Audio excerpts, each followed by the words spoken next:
All right, welcome back as we're working our way through Tuesday, and we're going to get to the rest of the week here in the Week in Review.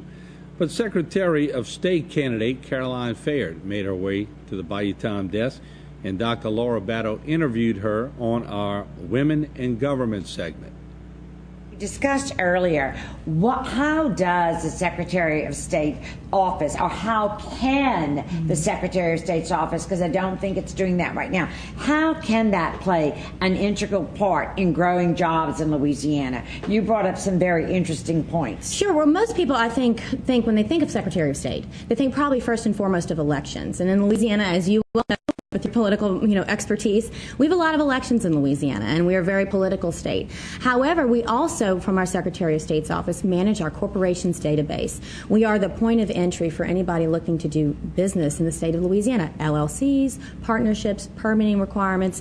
And from that standpoint, I like to consider it, and it's a little bit of an innovative way to look at job and creation and economic development, but I like to consider us as the information resource for people that are looking to do business in the state of Louisiana, as well as the people that maybe need to find work.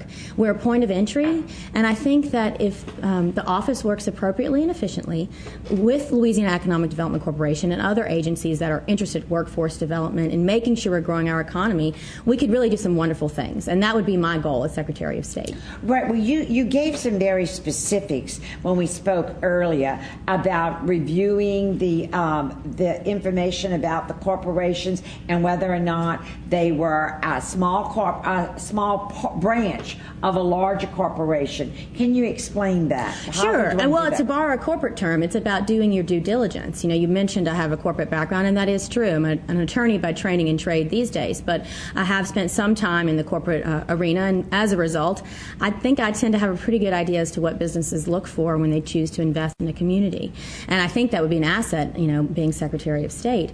But when a corporation comes to town, I'm a curious person by nature, and I want to know how can we best fit their needs? How can we make it transparent and business friendly for them to stay here and do business here and expand? And if they have other things, maybe they have other branches or other states that they do business in with other areas of their conglomerate. I'm talking about multinational corporations or just larger corporations. Maybe we can get those arms of business to come to the state as well if we open our doors and have just really good client service and customer service. All right, there you have it. We're going to take a break. When we come back, Dr. Joni Clayville joined me on the set on Wednesday, a very powerful explanation of bath salts and also synthetic marijuana. And of course, she is a physician at Terrebonne General Medical Center in the emergency department. That'll be next when we come back. Must see. Don't go away.